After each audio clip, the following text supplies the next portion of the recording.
Today, we're talking about the origin of one of the most famous traditions in human history, the Olympic Games. And you know what? The story behind it isn't really about athletic glory. It's actually about a divine romance that was basically an ancient PR campaign to cover up well, a pretty gruesome murder. Okay, let's get into it. So right at the heart of the Olympics, there's this huge mystery. Was the hero who founded the Games the victim of a horrifying act of cannibalism, or was he the beloved mortal lover of a powerful god?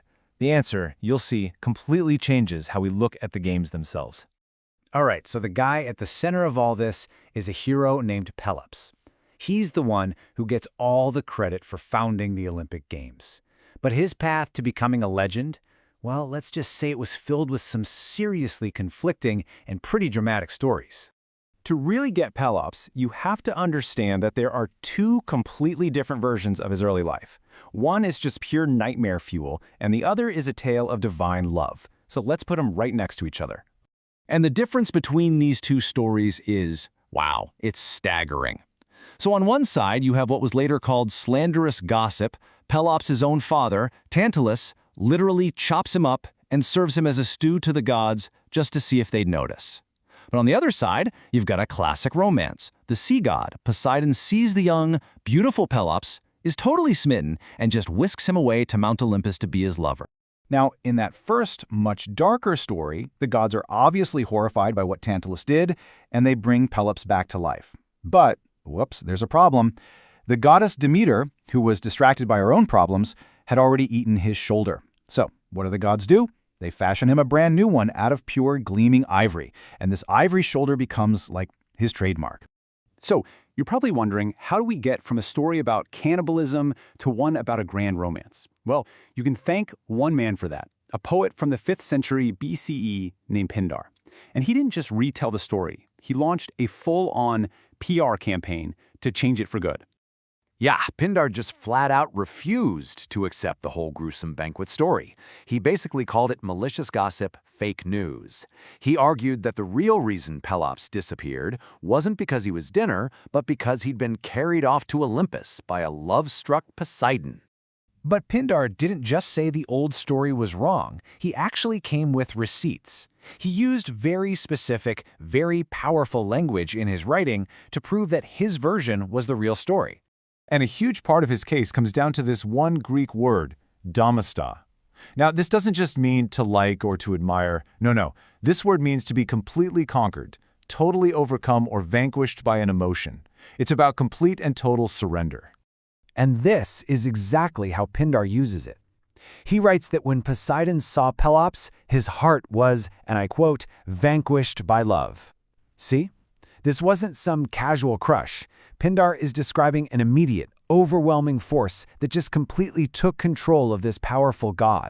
And to really make sure his audience got the picture, Pindar compared it to the most famous relationship of this kind, Zeus and his young cupbearer Ganymede. You see, in ancient Greece, these kinds of relationships, known as pedastry, were a recognized part of society, often mixing mentorship and romance. So by saying Pelops performed a similar service for Poseidon, Pindar was basically telling everyone, hey, you know this type of bond? That's what this was. The final nail in the coffin, the ultimate proof, actually comes from Pelops himself. Years later, he's in a tough spot and needs help.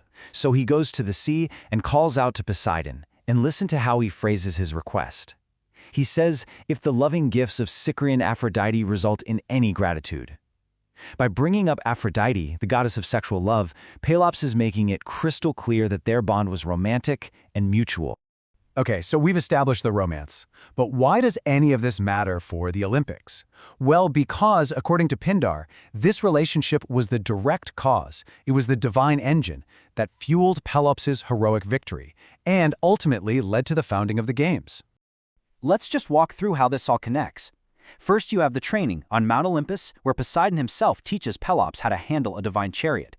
Then, years later, when Pelops is facing this impossible challenge, he makes that invocation, reminding Poseidon of their past and their loving gifts. And Poseidon delivers.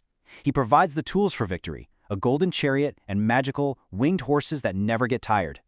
That divine intervention is how Pelops wins the unwinnable race, and in celebration, he founds the Olympic Games. That's his legacy. And listen, The stakes here could not have been higher. To win the hand of his bride, a woman named Hippodamia, Pelops had to beat her father, King Oenomaus, in a chariot race. The problem? Oenomaus had raced and killed every single suitor who had tried before him. Without Poseidon's help, Pelops was absolutely toast. And this version of the story, Pindar's romantic version, it became the story. It wasn't just a poem, it was literally set in stone. The famous chariot race was carved right into the front of the great temple of Zeus at Olympia for everyone to see. Pelops himself was worshipped there in his own special sanctuary. The games themselves became this living monument to his victory, a victory made possible by his divine lover. So the next time you're watching the Olympics, remember the story behind the story. It really makes you wonder, right? How many other histories, how many traditions that we just take for granted were shaped not by exactly what happened, but by a single, brilliant storyteller who just decided to tell a much better tale.